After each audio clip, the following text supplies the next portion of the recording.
Selamat pagi semuanya, Namo Buddhaya.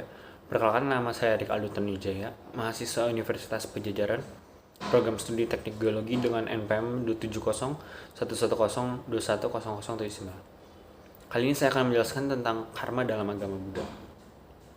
Karma merupakan satu ajaran yang bukanlah menjadi atau membuat manusia menjadi orang yang lekas berputus asa. Juga bukan ajaran tentang adanya satu nasib yang sudah ditakdirkan. Memang segala sesuatu yang lampau mempengaruhi keadaan saat ini atau sekarang, akan tetapi tidak menentukan seluruhnya. Oleh karena karma itu meliputi apa yang telah lampau dan keadaan pada saat ini, dan apa yang telah lampau bersama-sama dengan apa yang terjadi pada saat sekarang mempengaruhi pula hal-hal yang akan datang. Apa yang telah lampau sebenarnya merupakan dasar di mana hidup yang sekarang ini berlangsung dari satu saat ke lain saat, dan apa yang akan datang masih akan dijalankan. Oleh karena itu, saat sekarang inilah yang nyata dan ada di tangan kita sendiri untuk digunakan dengan sebaik-baiknya. Oleh sebab itu, kita harus hati-hati sekali dengan perbuatan kita, supaya akibatnya senantiasa akan bersifat baik.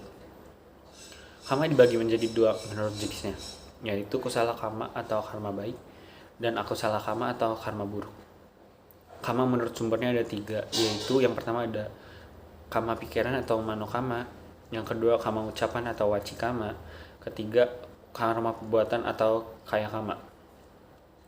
Selanjutnya ada karma berdasarkan jangka waktu berbuahnya. Yang pertama ada ditadama wedania karma, adalah karma yang berbuahnya juga dalam kehidupan sekarang.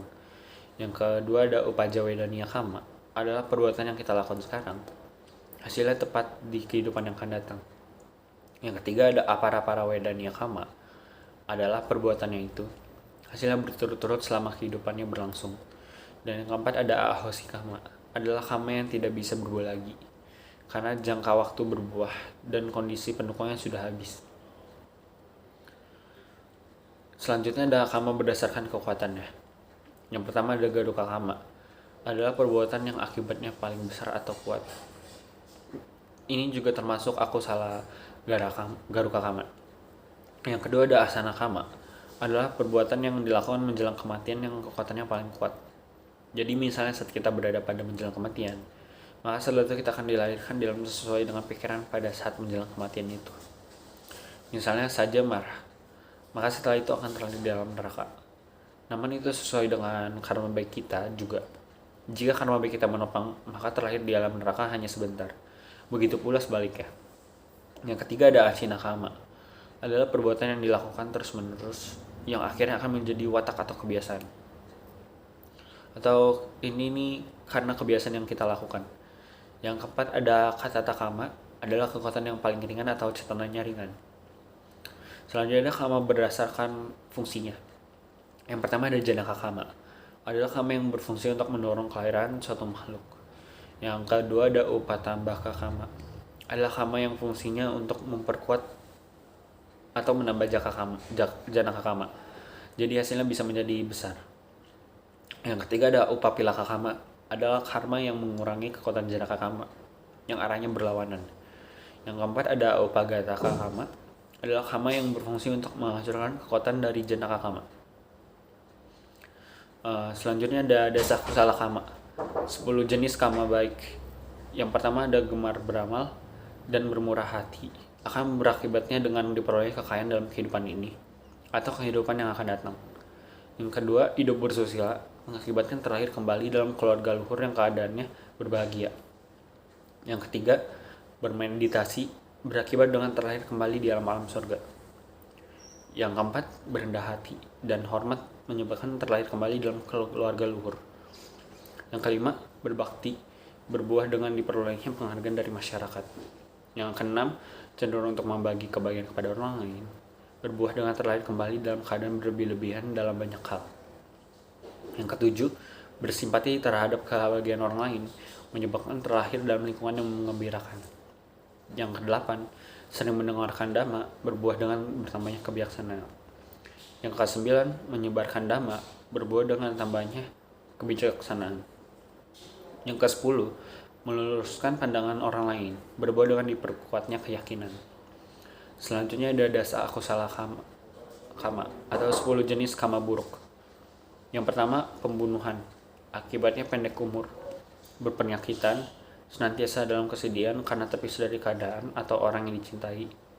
Dalam hidupnya senantiasa berada dalam ketakutan, dijauhi orang. Yang kedua, pencurian.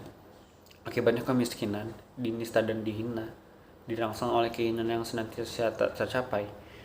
Penghidupannya senantiasa tergantung pada orang lain. Yang ketiga, perbuatan asusila. Akibatnya mempunyai banyak musuh, beristri atau bersuami yang tidak disenangi, terlihat sebagai pria atau wanita yang tidak normal perasaan seksnya. Yang keempat, berdusta.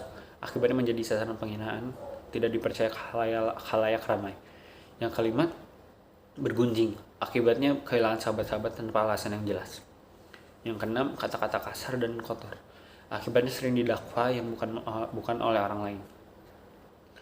Selanjutnya yang ketujuh, omong kosong. Akibatnya bertubuh cacat, berbicara tidak tegas, tidak dipercaya oleh khalayak ramai. Yang kedelapan ada keserakahan. Akibatnya tidak tercapai keinginan yang sangat diharap-harapkan. Yang kesembilan, dendam. Kemauan jahat atau niat untuk mencelakakan makhluk lain. Akibatnya buruk rupa, bermacam-macam penyakit, watak tercela. Dan yang terakhir ke-10 ada pandangan salah. Akibatnya tidak melihat keadaan yang sewajarnya, kurang bijaksana, kurang cerdas, penyakit yang lamanya sembuh, pendapat yang tercela. Selanjutnya ada 5 bentuk kama celaka atau aku salah garuka kama. 5 perbuatan durhaka di bawah ini mempunyai akibat yang sangat berat, ialah kehilangan di alam neraka. Yang pertama, membunuh ibu. Yang kedua, membunuh ayah. Ketiga, membunuh seorang arahat. 4, melukai seorang budak. 5, menyebabkan perpecahan dalam sanga. Sekian yang dapat saya sampaikan, kurang lebihnya mohon maaf. Terima kasih.